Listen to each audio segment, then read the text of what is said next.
sesuatu dikatakan bukan moral apabila yang satu benar dan yang satu salah menurut hukum.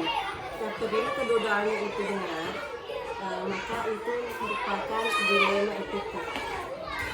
Kemudian selanjutnya, selama ini bagaimana Ibu menjalankan pengambilan keputusan di sekolah Ibu, terutama untuk kasus-kasus di mana ada kepentingan yang sama-sama benar atau sama-sama mengandung nilai kebajikan.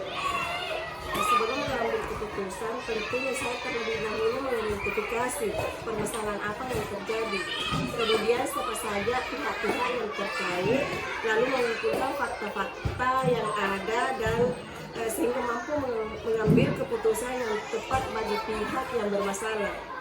Dalam pengambilan keputusan ini tentu saja saya mengutamakan prinsip kekeluargaan dan musyawarah mufakat. Kemudian langkah-langkah atau prosedur seperti apa yang biasa dilakukan selama ini?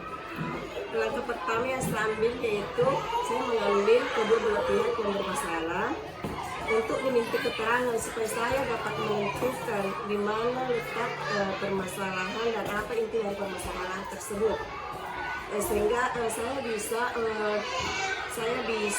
menemukan bagaimana solusi yang terbaik sehingga keputusan ini tidak merugikan kedua belah pihak.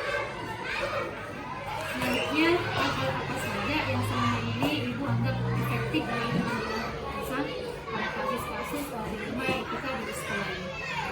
Melakukan dialog dengan pihak yang bermasalah dengan prinsip mengedepankan prinsip kekeluargaan agar tidak memunculkan solusi yang dapat diterima kedua belah pihak dengan cara memberikan bimbingan secara komprehensif agar tidak menimbulkan perselisihan yang baru. Selanjutnya, hal-hal apa saja yang selama ini merupakan tantangan dalam pengambilan keputusan pada kasus-kasus dilema etika?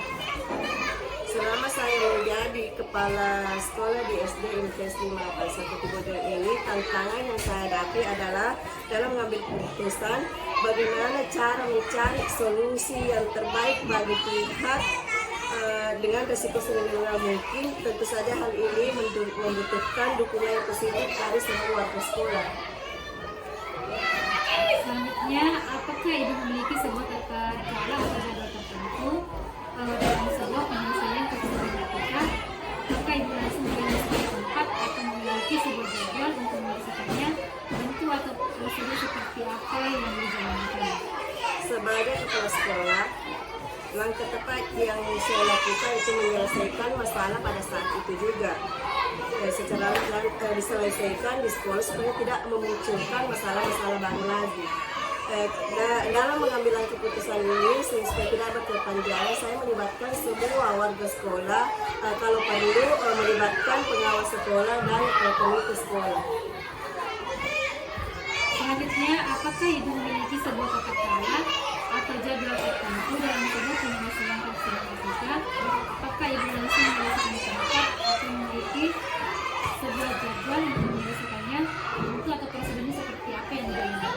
Setiap permasalahan yang ada selalu saya bawa dalam musyawarah atau rapat dewan guru agar lebih mendapat solusi yang terbaik, dan juga bisa berkonsultasi dengan pengawas sekolah dan komite sekolah untuk meminta saran-saran dan masukan terbaik bagi permasalahan yang ada. Adakah seseorang atau faktor-faktor yang selama ini mempermudah membantu Ibu dalam pengambilan keputusan dalam kasus ini? Kasus-kasus dilema etika.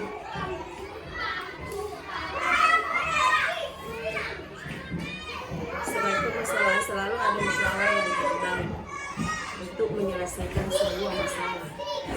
Dari semua hal yang telah disampaikan, pembelajaran apa yang dapat Ibu petik dari pengalaman Ibu mengambil keputusan dilema etika?